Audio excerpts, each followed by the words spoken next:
Oh hey guys, you usually get to hear my voiceovers, but today you get to see my face and my reaction to the beginning of this video. Stay tuned for the really good part though, because it's coming. We just have to get past what happened last November. So last November, I walked into my Habitat for Humanity. Sometimes I can find some decently priced pieces there, and I found a $5 chair. So I had a brand deal going on at the time. I needed to find something, strip it, and then stain it. And I thought this would be my piece. Thankfully, I had gotten another piece, a coffee table, and that's the one you saw in November. So if you didn't check out that video, go check that out. However, this chair was $5. It was covered in green paint. I thought this is gonna be great. I'll strip it. Yes, there's spindles, but it's only one chair. So I put this product all over the chair, and then I covered it with saran wrap. I started scraping, and it's like not coming off. Then I used a steel brush, and it's like starting to come off. And I'm like, okay, so then I start using their spray, which is great. It gets it off, and I start wiping it, and I'm like, oh my gosh, this paint just keeps coming. Absolutely just keeps coming. So then you see I start to make progress, and I'm like, okay, I can do this. Like, I'm gonna stain this chair. It's gonna be great. Well, I have to do the whole thing. Yeah. No, this is where I was like, this was probably the biggest mistake. I think I spent at least 10 hours trying to do this. Oh, so painful. So I used those green scrubbers. This is what the end result was. It was dyed green, like the whatever paint they used dyed it. Then I thought maybe I can sand this off and at least it'll get some of the damaged parts out. Well, I could not get in deep enough to some of the areas that were like more of that raw wood. Oh my gosh. So, okay, so fast forward to months later. Like, I put this chair in the corner. I focused on just the coffee table. Then I found that treasure in, so you have to check out that video. And then I pulled this out and I thought, you know what? Like, my family's been going through a real hard time lately, and I needed a happy project. And so bright colors make me happy, and I'm sure that they make you happy too. And so we're gonna paint this a really cool color. All right, well, I can't get this open. I've been trying for like 5 minutes. I'm shaking it up, so I'm hoping it's all shook up. But I'm just gonna drill into the side. We're gonna pour it out like that.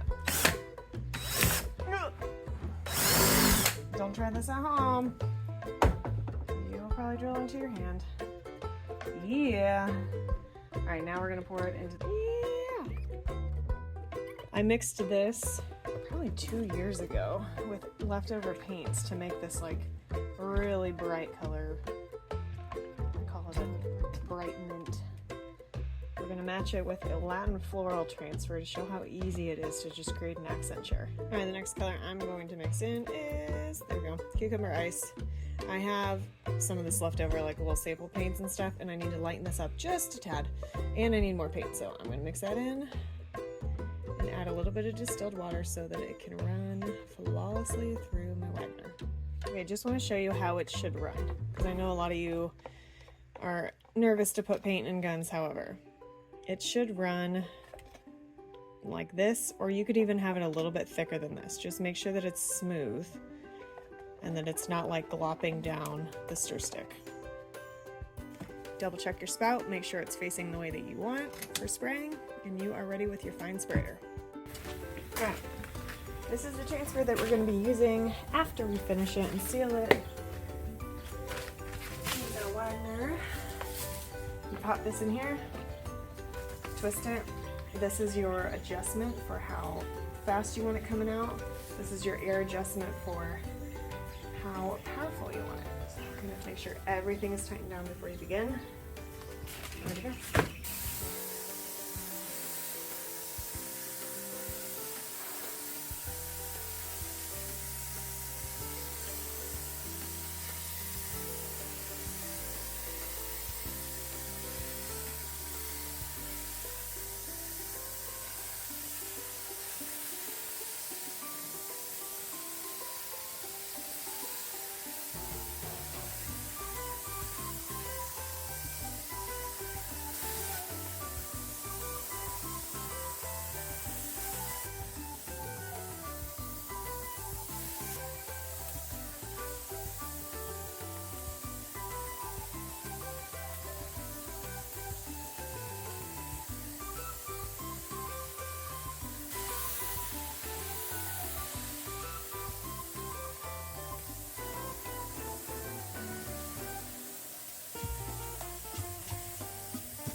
buffing out some areas that just had a little bit of damage on them to make it smoother for the transfer.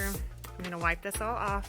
I'm going to give it one last coat, and then I'll be able to seal before we do the transfer.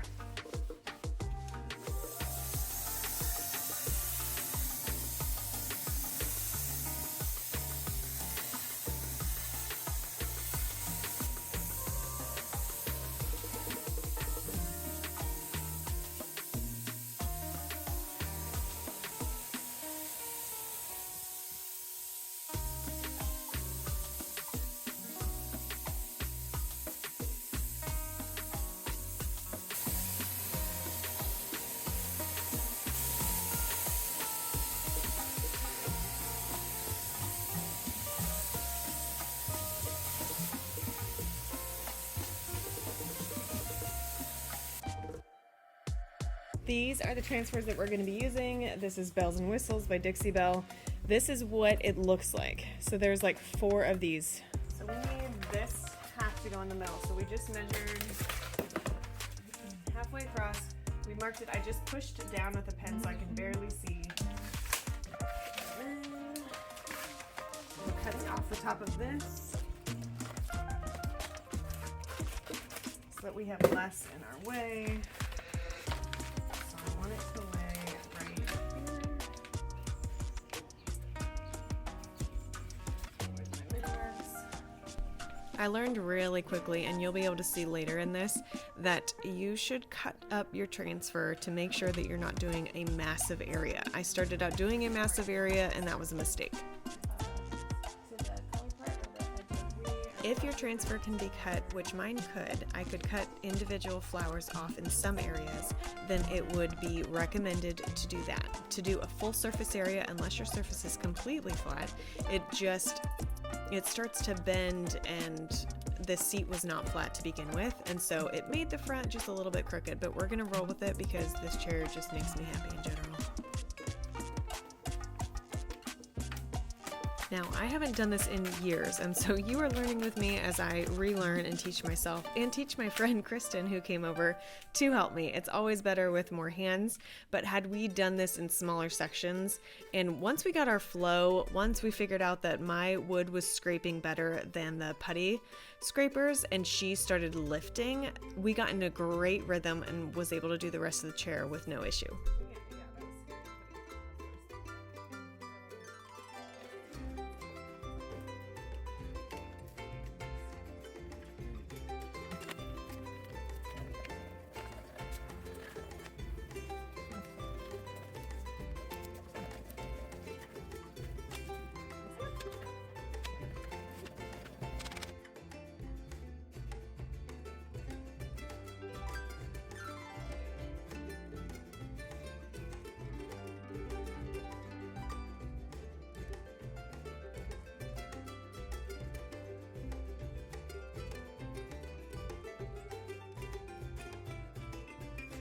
We ran into issues on this first overlap because it had to go down a corner. Now, if you don't have more than 2 hands, you can use tape to tape this down before applying your transfer. But to go around these, the plastic is pretty thick that holds the transfer, and so you have to really bend it around and then get it to stick before it starts pulling up.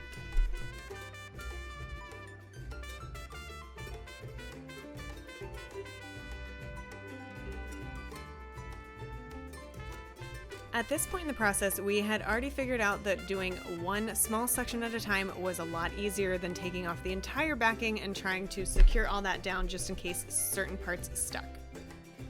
We started cutting off some of the sections that we could have separated so that we could just do each section at a time. This went on so much easier, and really it's just like a Cricut tool.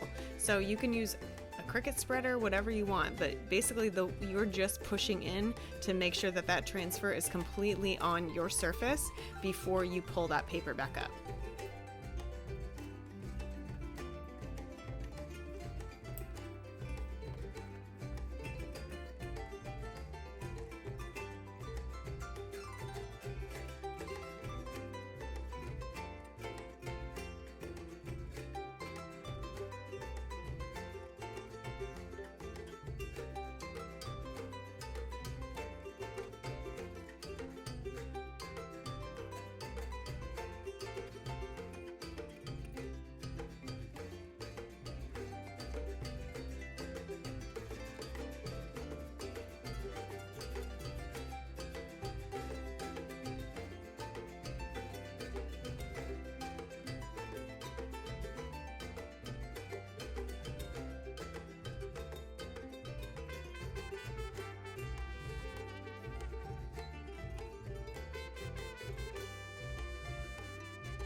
Once you're satisfied with all of your transfers, you can go ahead and seal your piece.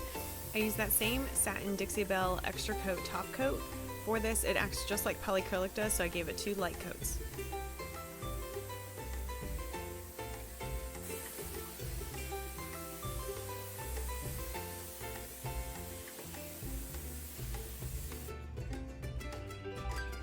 Do not tell me you are not smiling right now, because this chair brings a huge smile to my face. Transfers are so fun. Now, I hadn't done a transfer in like 4 years, and so if I can do it and get back into it, and I made mistakes and I layered my transfer along the way, you can too. So check out all the bells and whistles transfers or any transfers on Amazon. Now for selling purposes, I took pictures outside in front of my garage, and then I put it through this app called Photo Room Pro. I am not an affiliate of theirs, but I love their app. Next week we get to build a desk, so stay tuned and make sure you're subscribed.